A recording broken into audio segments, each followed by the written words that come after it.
Welcome and thank you for joining us today. My name is Kelley Pruetz and I'm the Principal Research Lead for Financial Management here at APQC. Today, our collaborators from ScottMadden will be highlighting results from the Shared Services Benchmarking Study, discussing how shared services is helping organizations prepare for the future and achieve top results. With that, I'd like to introduce to you Trey Robinson and Brad DeMent. Trey Robinson is a partner with ScottMadden and specializes in shared services design, implementation, and improvement of F&A and global business services delivery models. With more than 25 years of consulting experience, Trey brings extensive knowledge in creating and implementing corporate strategies, leading major corporate initiatives and improving profitability for both domestic and global client companies. Brad DeMent is a partner with ScottMadden and leads the F&A practice.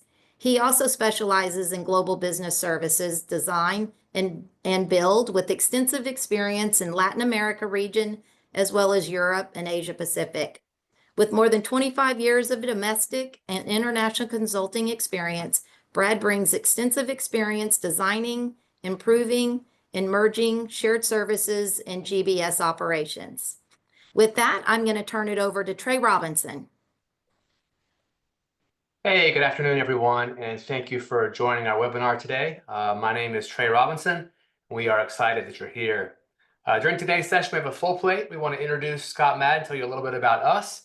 We want to provide some background on our survey. We want to share some survey highlights. We'll deep dive on what makes a top performer click. We'll discuss intelligent automation and Gen AI within finance shared services. So we have a lot to cover today. We'll also include a handful of polls throughout the presentation to gather some real-time feedback. And so we're going to see if we can get started here with our first poll.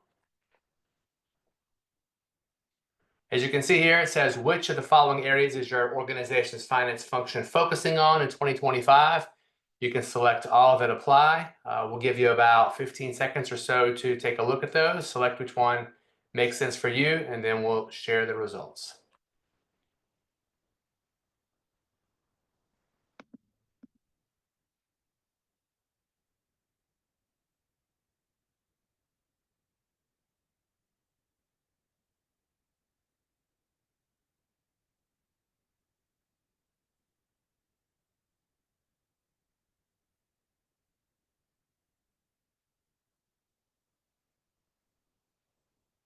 All right, are we able to see any results from the poll?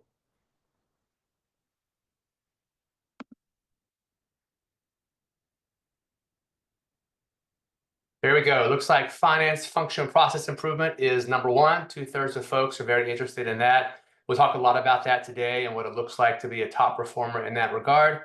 Finance data management is second. That's interesting. I know as you think about automation and Gen AI that Brad will touch on later, finance data management is critical in understanding that. Cash flow management third.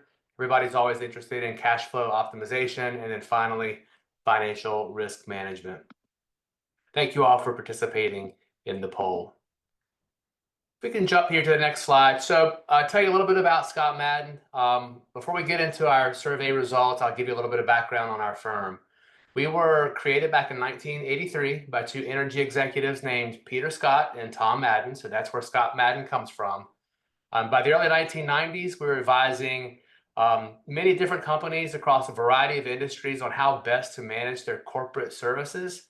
So as part of that, we decided to establish a practice area dedicated just to corporate and shared services. So we've been doing that for the better part of 30 years. If you look at our website today, you'll still see that we have two primary practice areas. We focus on energy and we focus on corporate and shared services, or what we call C and SS. C and SS works across all industries, ranging from healthcare to higher ed to retail to manufacturing to financial services. We focus on four primary functional areas. So those four would be finance and accounting, which we'll talk about today, human capital or HR, supply chain, and IT. And then while less common, we also provide companies with support in other corporate functions like real estate and facilities, fleet, security, marketing, communications, and more. So if you ever have an opportunity to work at us, what you'll find is that we tailor our solutions to every individual's unique needs, and we tend to work in small collaborative teams. A little bit about our capabilities, and so we focus on the full life cycle of corporate and shared services, from early strategy work through assessment and design, through build or implementation and improvement. And so today we'll be focusing a little bit on that assess and plan column. You can see the third bullet down there is benchmarking, and so we'll talk a little bit about benchmarking, but we thought it was important for folks on the call to realize that we really cover a broad variety of capabilities across the spectrum of corporate and shared services. When you think about ScottMadden, about half of our corporate and shared services revenue comes from implementation. And so we do a lot of build work, and we often build those things that we design. So we've really learned what works in practice and not just what works in concept. Over the past 5 years or so, some of the biggest areas of growth in our firm have really been around analytics, intelligent automation, and technology implementations.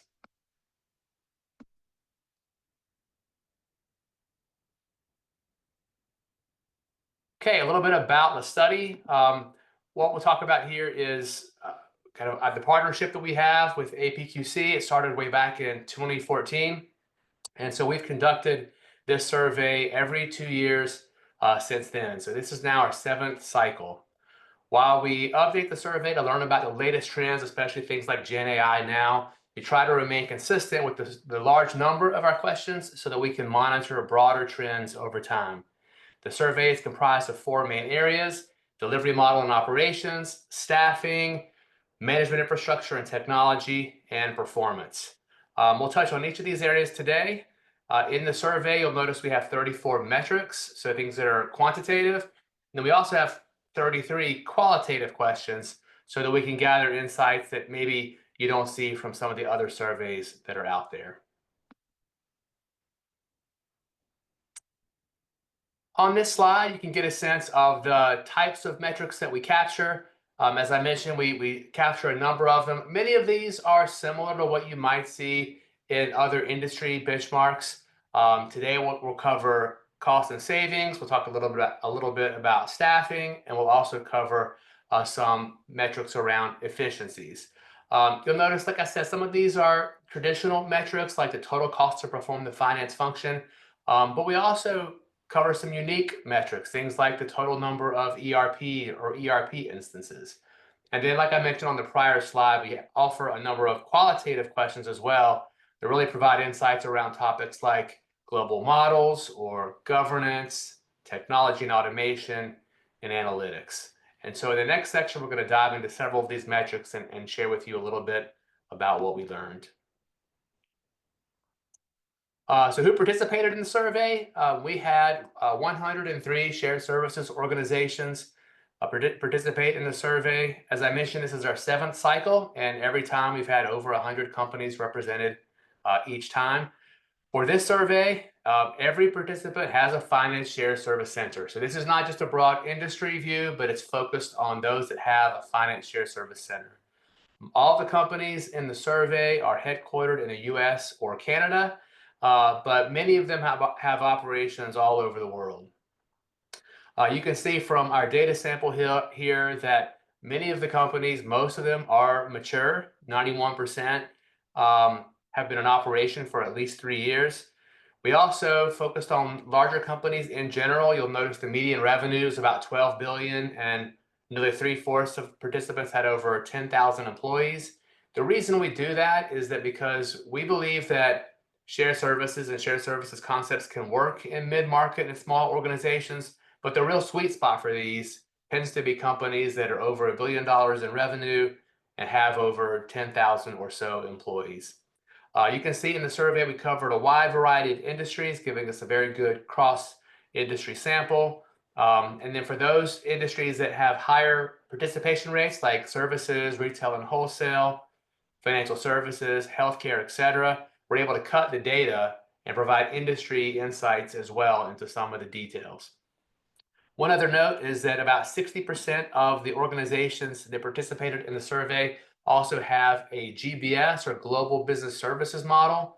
For us, that means that they have shared services locations that are integrated globally, as opposed to being operated independently within a region or within a country. And so there's global integration is how we have linked together GBS for today's discussion.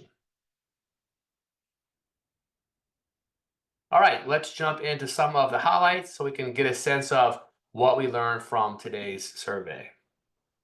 Whoops. Okay, so first we want to cover global locations and geographic models. What you'll see here is that 62% of the folks have GBS models, as I mentioned on the last slide. This number has varied over the years. Back in 2018, less than half of the folks that we surveyed had a GBS or a global business services model. Back in 2022, it was closer to 75%. And so we think what's happened is that this was a very hot industry trend, and many companies, whether they needed to or not, were pushing toward building a broader GBS model. We think now that the real number is settling in where it is today, about 62, 65%, perhaps 2/3 that have a GBS model. We think that in the past, some companies tried to pursue them. One of the hardest things with GBS models is getting governance right and having leadership support, and those that don't struggled. And so we think some of the change from 2 years ago till now reflects those who have gotten governance right. And we really do think that if you've implemented them today, that you are realizing value from the coordination, the consolidation, leveraged infrastructure, and higher value services. As you look at the slide, you'll notice that regional models are the most common, as they have been for many years.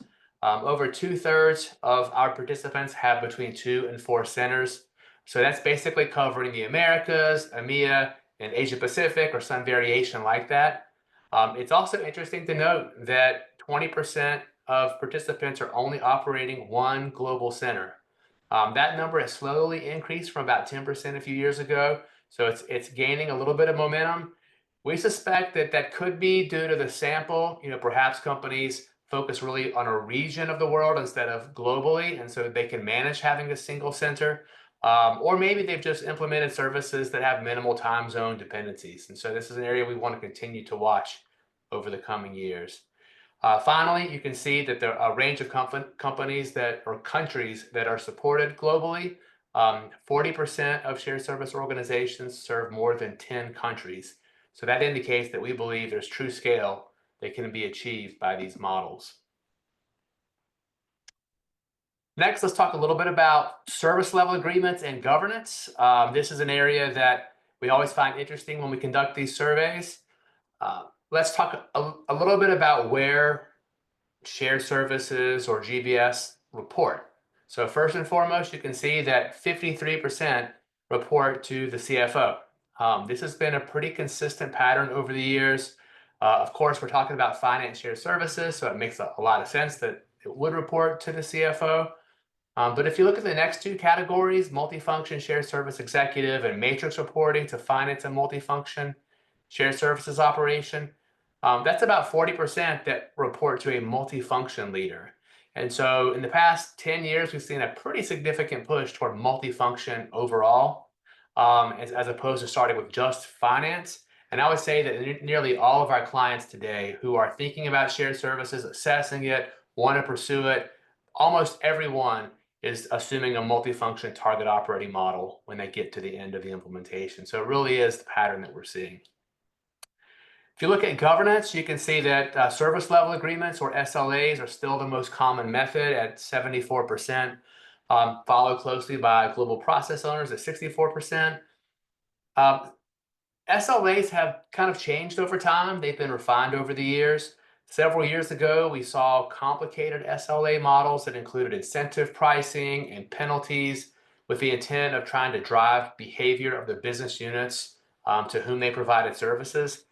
These models were difficult and costly to administer, and behavior was rarely influenced, so they didn't work that well. Those who successfully managed SLAs today have simplified that approach a bit to make it easier to implement and monitor. In addition, we're starting to see phrases like partnership agreements or operating agreements instead of service level agreements as a way to emphasize the connection that you have to have and the roles and responsibilities that are important to have with the business units.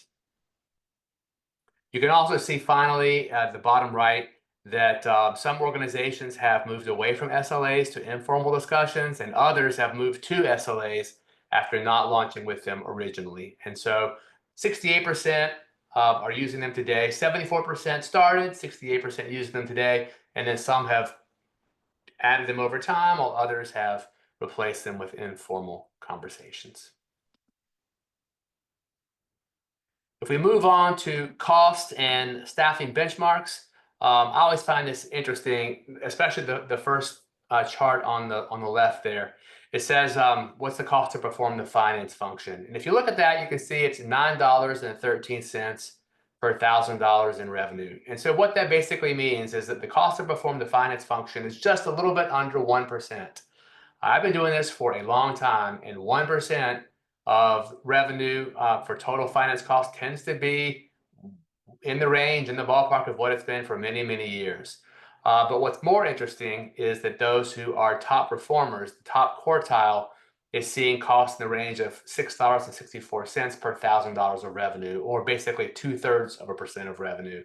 When Brad touches on top performers here in the next couple of sections, he'll highlight some of the characteristics that allow leading companies to do that.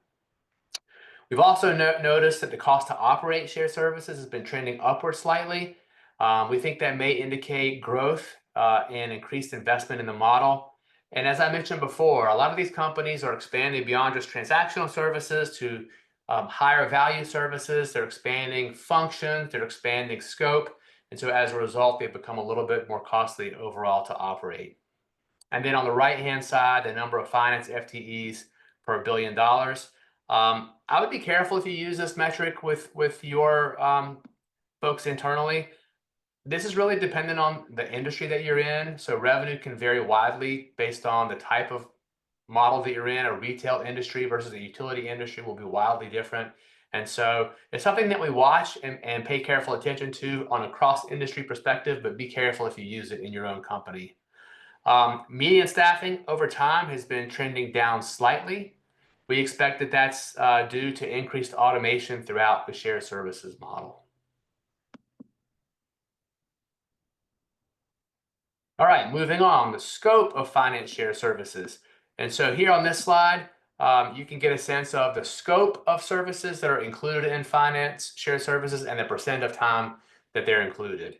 And so traditionally, we've seen accounts payable and payroll at the top of this list. So it's interesting that we're seeing general accounting and financial reporting this time. We think that's really due to the maturation of shared services models. As more and more companies have these, those become more common services to include.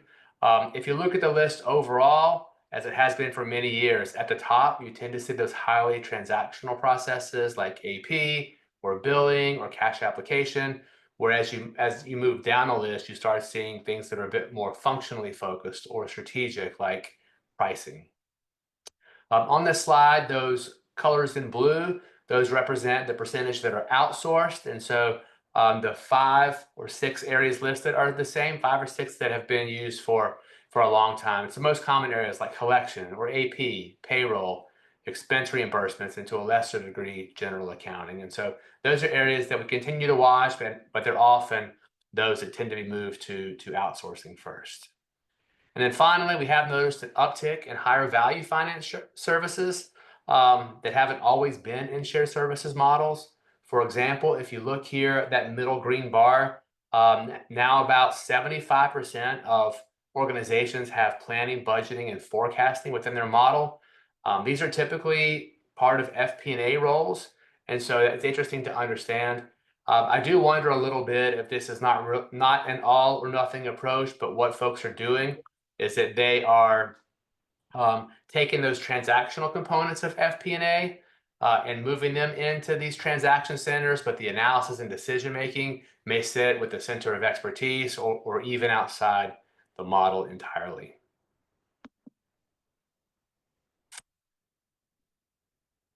Okay, let's take a look at cost savings from shared services. We've broken these down into 2 categories. The first category is labor savings, and the second category is non-labor savings.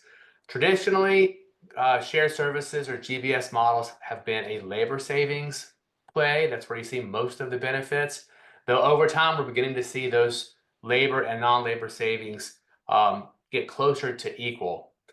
When we implement shared services, starting from the beginning, we tend to see labor savings around 25% on average. Could range from 15% on the low end to 40% on the high end. It really depends on how centralized companies already are, how standard they are, how many systems they have, et cetera. But a 25% labor savings was not uncommon.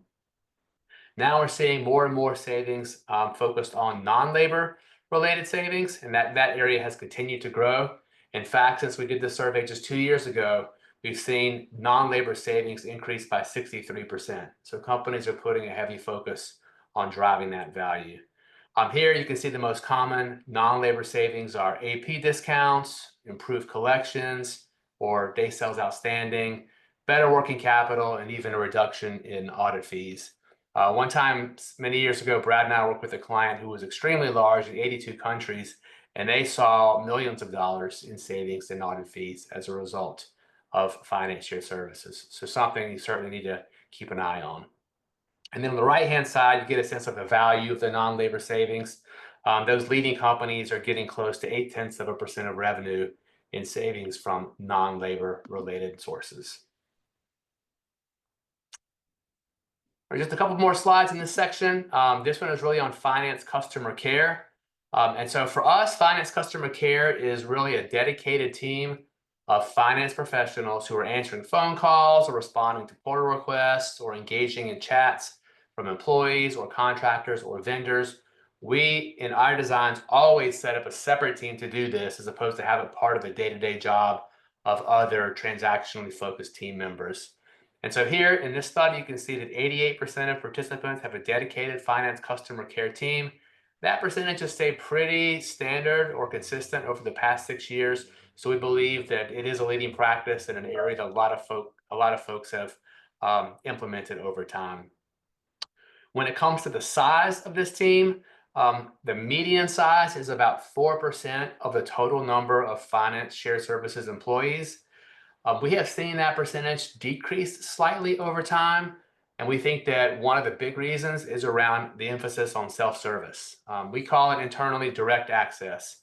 Many leading companies have strived to make direct access a more satisfying user experience, which has deflected contacts from the finance customer care team. We're also seeing more portal submissions and chats while the number of phone calls is declining. So we think that that really is due to generational differences over time. And then finally on this slide, the median first contact resolution rate is at 90% for shared services organizations surveyed. That's a pretty high number by historical standards. When we typically implement these in the first several years, we see numbers closer to 80 or 85%. So here when you see a median of 90% and a top quartile of 92, we think that really reflects folks who have spent time and energy building this out and have matured in their development of shared services. And then just a couple more slides in this section. This is the last slide before we get to one more poll, I believe. And so we asked companies, how much time do they spend working in the office versus remote? And so we've all seen this over the past several years since the pandemic. And as you can see here, 69% of respondents expected employees to be in the office 5 days a week. To be honest with you, that was a little bit of a surprise to me. I did not expect the number to be quite that high. I know that many of my clients are still in hybrid work models, though it's clear that companies are making that push and there's a clear trend toward going back to the office. So I think that that is what's reflected here. It also didn't matter where in the shared services model the employee reported. So if they were part of a service center managing transactions, or if they were part of a center of expertise, the median days in office per week was 4, and many were going into the office 5 days a week. In our experience, the in-person work really drives greater productivity in the long run. I think there's some short-term gains when you're remote in the short term, but over the long run, we think that in-person really has higher productivity rates. We also think it contributes to a stronger culture, increased collaboration, and lower employee turnover rates. Okay, so with that, let's go to our, I think there was a next poll here, and this will if you can respond back, which topic area from the survey highlights the biggest challenge for your organization? Just pick one. I covered many of these in the first part of the presentation, and then Brad's going to touch on the technology and automation in the back end of the presentation. So we'll give you about 10 or 15 seconds to respond.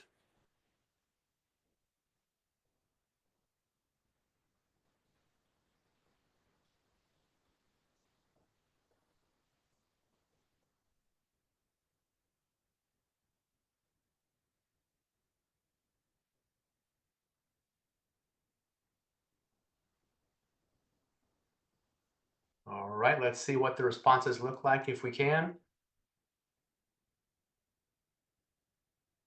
There you go. Everybody's interested in technology, automation, and Gen AI. So that's going to be a primer for Brad as he's going to carry us here into the next couple of sections and spend some time talking a little bit about what we're seeing in that space.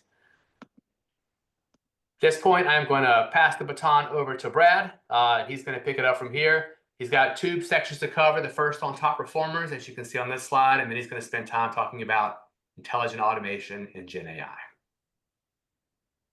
Yep, thanks, Trey. Yeah, what we've done in the past as part of this survey, which we think is very interesting, is create this top performer analysis. And the reason we do that is because we found that if you're organizations that are really kind of hitting on all pistons, staffing, efficiency, customer service, and cost, that second place isn't right behind first place. It's way behind first place. And so we strive to kind of see if where that holds true and where it might not hold true in these studies. And so what we've done mechanically with this survey is we've sort of parsed out these top performers by taking eight key metrics and finding the companies that participated in the survey that were consistently in the top quartile of all eight of these metrics. And we call those the top performers. I kind of think of it as the leaders of the pack, and then the rest is the pack, which we'll call the performance or the comparison group. And so when we stratify out, those eight metrics, hold on one second. We get, there we go. Got a stuck key there. We get, some statistics like you might expect right here is, the top performers on the left, the comparison group on the right is the top performers tend to be more mature, half of them operating more than 10 years. They've got wider global coverage, over half of them servicing more than 10 countries, and they're just larger in revenue, the median revenue size being 23 billion in revenue compared to the comparison group of 9.5 billion in revenue. And so if we dig down, a little deeper on the top performer analysis, this is where, it really gains some meaning. I mean, if you look over there on the left, this is, the overall, FTEs, the number of staff that are required to run our financial shared service centers. And you see the gap there, that the top performers are literally running, the shared service operations with a third of the comparison group. If you break that out into, median FTEs across the, per billion in revenue, across the functions that you see on the right, you see kind of a similar story is, general accounting, a quarter, receivables, payables, a third, with the top performers versus the comparison group. Trey talked a little bit about controls and what we experienced, with some clients in the past. If you look down there at managing internal controls, organizations that have centralized operations and gotten very standard and automated just require less controls, 0.8 per billion revenue versus 2.7 FTEs per billion revenue. And so you can kind of see that, in this case, of FTEs per billion of revenue, that second place or the pack is far, far, far behind the top performers. We also took a look, Trey talked a little bit about governance structures and SLAs and things that we use, to govern models. So on the left, you see different mechanisms, whether it's GPOs, global process owners, SLAs, process councils, or executive boards. What we're seeing is that the top performers, kind of those leaders of the pack, are gravitating more towards global process owners than some of the more tactical measures like SLAs and councils. Some would say that those are very rigid, and we often see that. It's not uncommon, particularly in organizations or shared services that are just starting up or into it 2 or 3 years, as they require a little more rigid governance over the model. But as they mature and kind of gain more leading practices, we've seen kind of a shift to global process owners, which can be a little more consultative. They come in a couple of different flavors. We've seen GPOs that are kind of like internal consultants. They come in and they'll identify where you can improve processes and connect processes end to end and assist you in doing that. Or they can be a little more authoritative. Is they have a mandate to go in and correct processes, and that is their mandate. And so, that's something to be mindful of. It's a role, it's someone's job. And, I've often heard people say, if you want to make sure it gets done, is make it somebody's job. And that's what the top performers are doing. We talked a little bit about, the reporting relationships, whether they're, reporting to finance executives or multifunction shared services. Not much of a difference across the board here. I mean, we're seeing a little bit more of the top performers start to report more to multi-function shared services. And that may just be because, as Trey showed, a lot of those functions are expanding, and a lot of them kind of expand a little outside of finance. And before you know it, it just may make sense for, a more multi-function owner to report all of these services to. We also looked at end-to-end process and those that are adopting end-to-end process, which can mean a lot of things. I mean, we see that as, it can mean that you've got, direct control over, all components of order to cash or purchase to pay or record to report. Or it can be, some of these councils or committees that you get together and you make sure that you're doing the right things, upstream, that don't snowball into big errors downstream.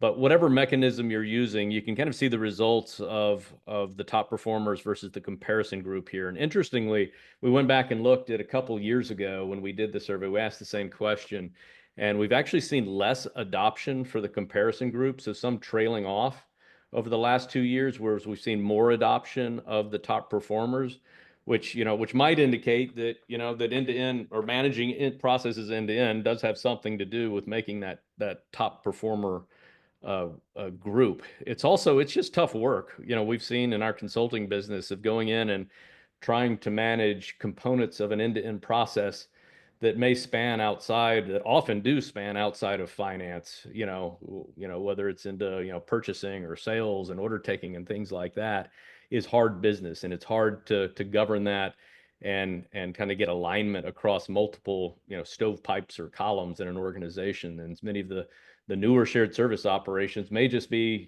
giving up on it or having less success there, whereas the top performers are making a pretty good run out of it. We also took a look at the scope of services for kind of the same thing that Trey was showing earlier, but dividing the top performers versus the comparison group. And you can see there's quite a difference here, as most of the top performers are implementing several several more services than the comparison group. And you see in particular that customer credit there, about a 30% gap, meaning that they're kind of taking a run at, a lot of people consider customer credit a COE, a center of expertise, that sometimes doesn't fall in a shared service operation, but it's the beginning of that process. And some of the top performers are rolling that in significantly more than the comparison group. And as you can see down at the bottom as well, some of the higher value, functions like FP&A, tax, due diligence, that top performers have a small edge over the comparison group as well.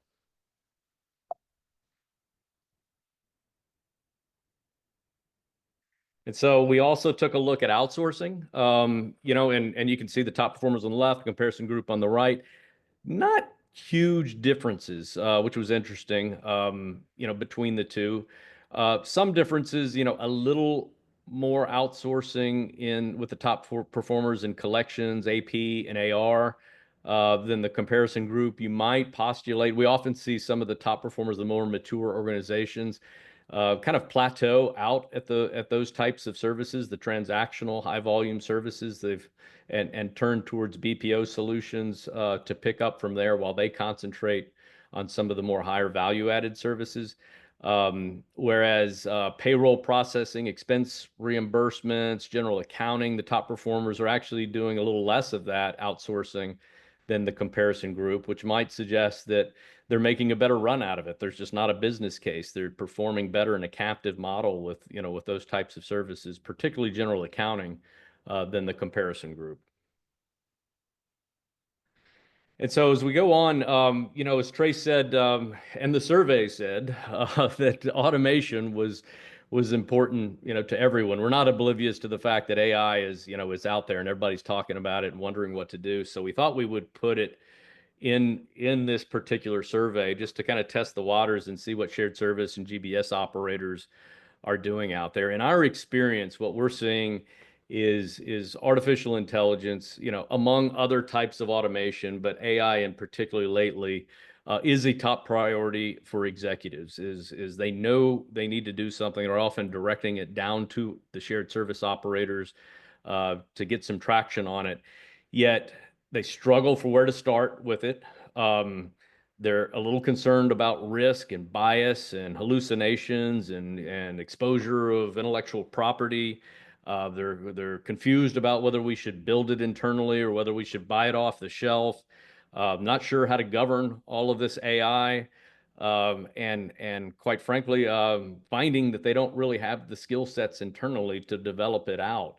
And so, whereas it's a very strong mandate of go do something, we're kind of spinning around in circles, wondering, okay, where do we get started and how do we manage this? And very few shared service organizations have really laid out, like just a simple 3-year roadmap of where are we going with AI in the organization.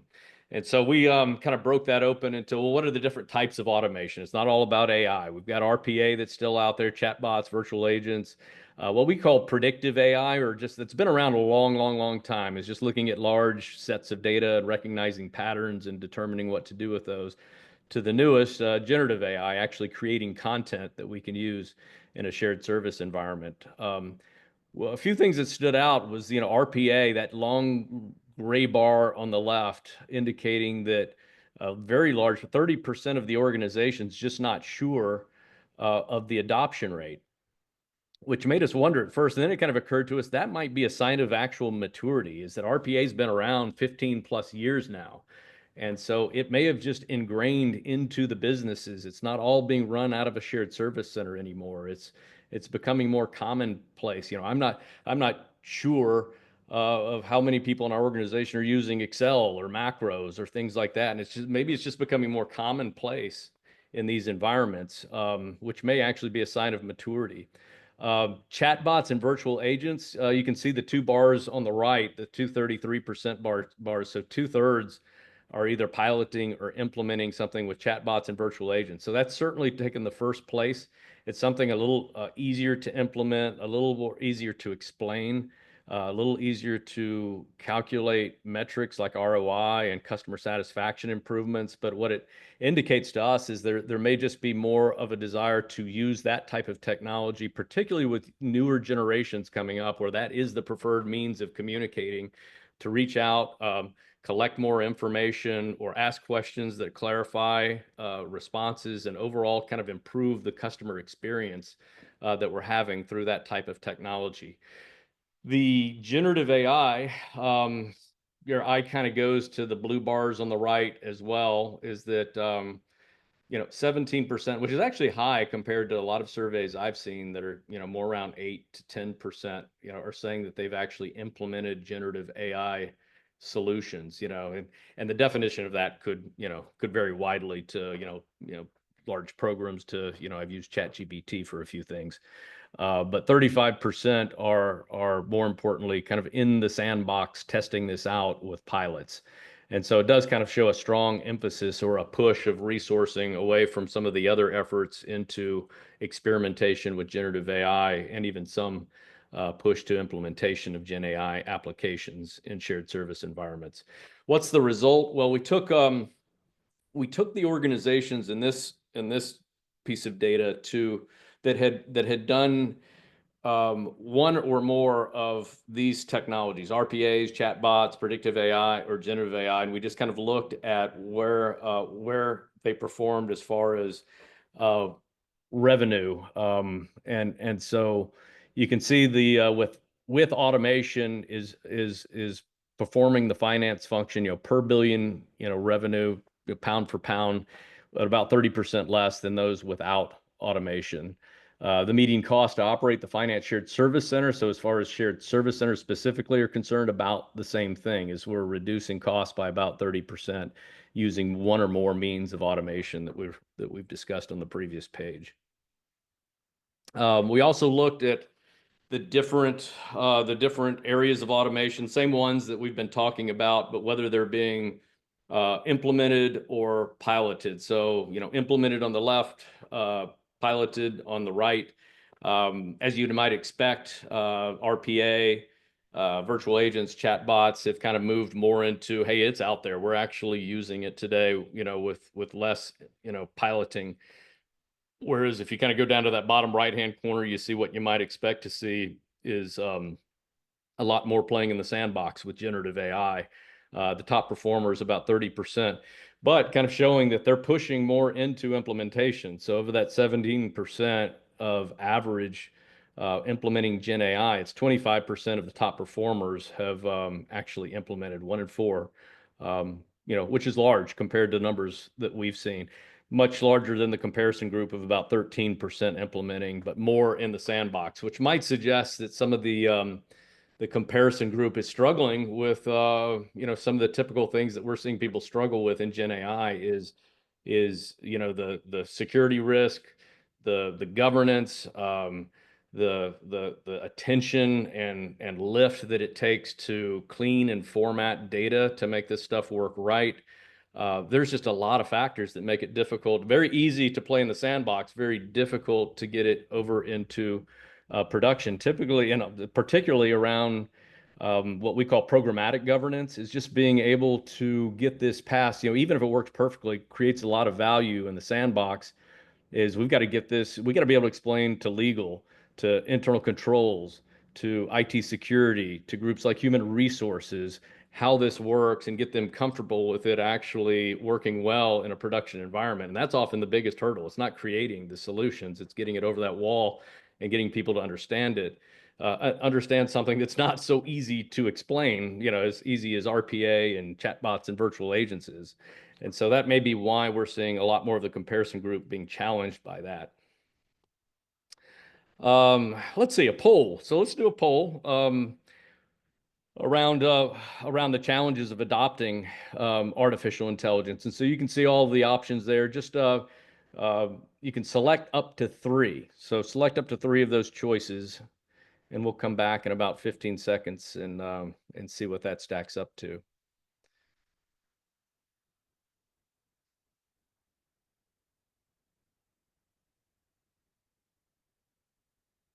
We can also show you what the poll said, or what the benchmark said versus the poll. Okay. Let's see if we've got some results in yet.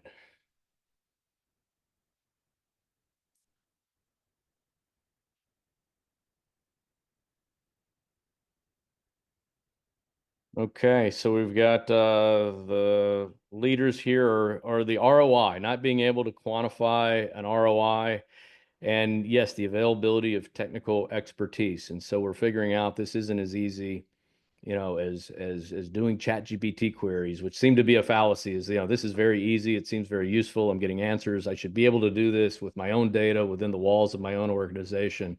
And we're finding out there's a lot more work involved to actually make it work correctly, with your own data. So interesting results. And so let's compare that to what we found in the benchmark study. Oops, let me go back one. So the benchmark study said the biggest challenges to predictive regenerative AI, the top 2 were executive support and organizational buy-in at about 30%. followed by availability of technical expertise, which aligns with what we just saw. And I think, that executive support and buy-in, it's interesting. It's almost a catch-22 because everyone's interested in it. We're not seeing executives say, I'm not interested in it. It's quite the opposite. They're very interested in it, but they're concerned about it, possibly don't understand it, hearing about a lot of the risk, dealing with those programmatic governance challenges. And so, and the ability to compute ROI of artificial intelligence that's often what drives executive decisions and buy-in. And so a lot of that is elusive in this new technology as we learn it, and that's what's showing up as some of the biggest challenges across the shared service and GBS operators. So finally, I think just as a summary here, we kind of looked across all of the the surveys that we've done in the past, and not just generative AI, but all of the automation. And there's three things that just are themes over and over and over again: is standard processes. Standard process and quality of data. We've yet to find any technology that can solve that itself. It needs help. All of these technologies, including generative AI, need help standardizing processes. Otherwise, I got to duplicate and create more and more solutions to address the variations of the process. And the data, as we've all heard over and over again, that's the oil, that's the gold. If that doesn't work well, and it's not just clean data anymore with generative AI, a lot of it is the formatting of the data. Then we don't get good results. And strong governance is really pulling those organizations in. Just decision rights over this, who decides, who prioritizes the solutions that we're going to put in the sandbox, who buys the technology, who quality controls it before it runs into production. If you don't have all of that ironed out, you kind of hit this brick wall when you're ready to push forward. And so getting those people involved much earlier in the process helps, with a successful automation program. And so with that, I believe is our last slide. We've got time for a few questions and possibly another poll. So do we have any questions, Kelley? We do. And if you guys have any that you've come up with just since listening to this, go ahead and put them in the chat and we'll try to get to them. We've heard some stories of companies struggling with GBS. Are we beginning to see companies pull back from the GBS models? Brad, I'll start on that and then you can pick it up. I would say that several years ago, we saw a couple of pretty big flameouts when it came to GBS. And I think they were public and people started wondering, wait a second, does this model work? Does it make sense? Is it really something we should do? And what we found is that there's really a couple of things happening. First of all, good governance was not in place and people didn't understand who had decision rights for what. And so you would start getting into fights between the head of the GBS versus the head of the function, like the CFO, versus the head of the country or region. And so those decision rights made for very slow decision making, missed opportunities, red tape. And so that was part of the challenge. The other part of the challenge, I think, is that people were doing this kind of GBS in name only. They weren't sharing locations. They weren't sharing technologies. They still had 5 different case management systems. And so they put the name or the label on it, but they weren't really operating like a true GBS. And so I think that the GBS is here to stay. I think that it'll settle in about, we're seeing 62% in our survey. I've seen 68% in other surveys, or somewhere in that 2/3 range of companies that have shared services will embark on GBS. And we think it'll probably stay in that neighborhood for a while. Yeah, I think that's all. That's right, Trey. I agree with everything you said. I would add that cases where we've seen GBSs, and I wouldn't even say implode, they might have gone from being a global business service to dividing up into more regional shared service operations, or further into, country-specific operations, but have also been driven in some cases by leadership shifts. And so I've seen in a few cases, and I can quote a few of these cases that are kind of, written up as GBS implosions is it was just a new CFO or a new CEO that came in and said, this didn't work. I didn't like the way this worked at my old organization, so I'm going to change it back, and decentralize everything. And so might not have been a fault of the shared service or GBS within that environment, but it is more of a reason to kind of track metrics like this internally and make sure you can kind of tell that story, hopefully a success story over the years, and what you've gained in cost savings and headcount reduction and automation improvements and customer satisfaction. If you can't quantify that and kind of make the case, well, I'm working on a project right now that's exactly what's happening. I got to fly down there tomorrow and talk to the CEO and talk and kind of tell that story, because they're saying, hey, it didn't work in my old organization. So I'm kind of questioning, leaving it in a centralized environment. I'm thinking I'm going to push it back to the countries, but we've got the data to support it. So wish me luck. All right, we have another question. What do you call capabilities, and how do you determine the capabilities that make up a finance SSO? How do those vary across the survey group? Kelley, I didn't catch the first part of that question. Can you say again? Yeah, it's what do you call capabilities? So I think this was part of your presentation, Brad. And how do you determine the capabilities that make up a finance SSO? How do those vary across the survey group?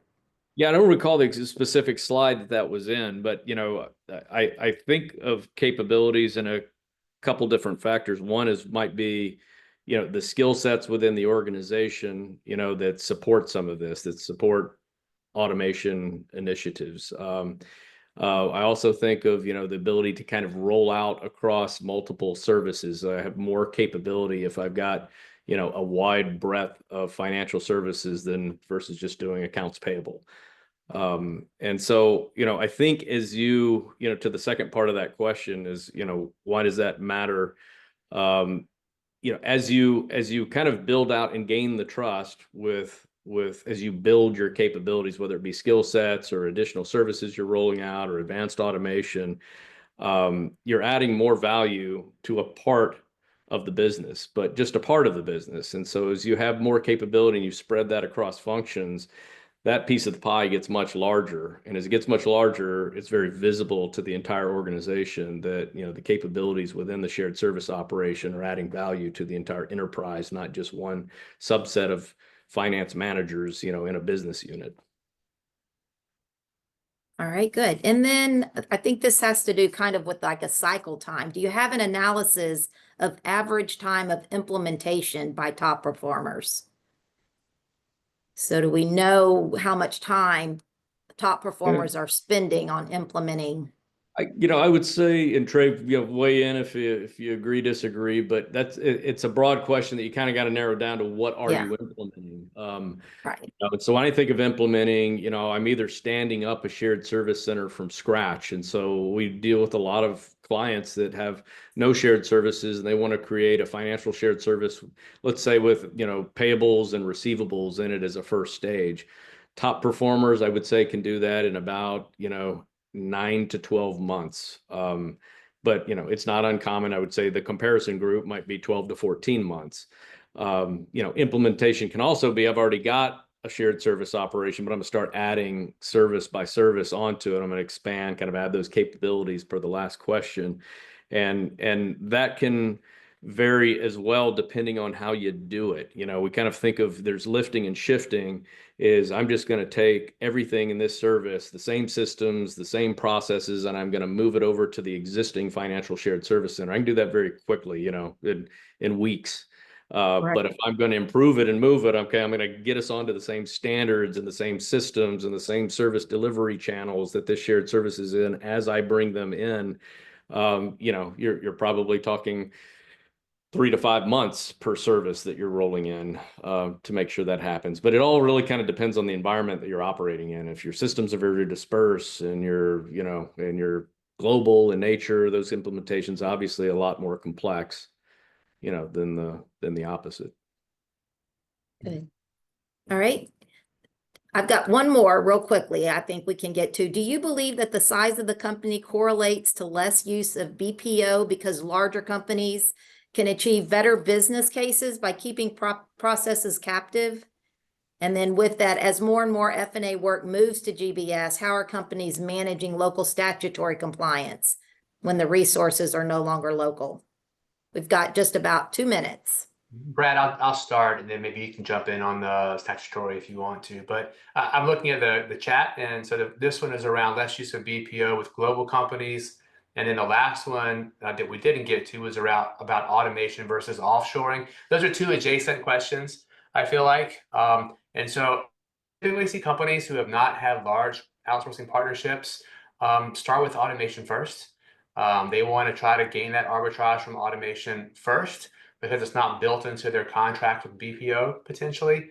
And so that's an area we see folks lean in first. For those that have had established BPO relationships and strong partnerships, they figured out ways to leverage those to help implement some of these technology capabilities. But I do see a lot of companies who don't have outsourcing starting with automation and trying to squeeze the arbitrage there first.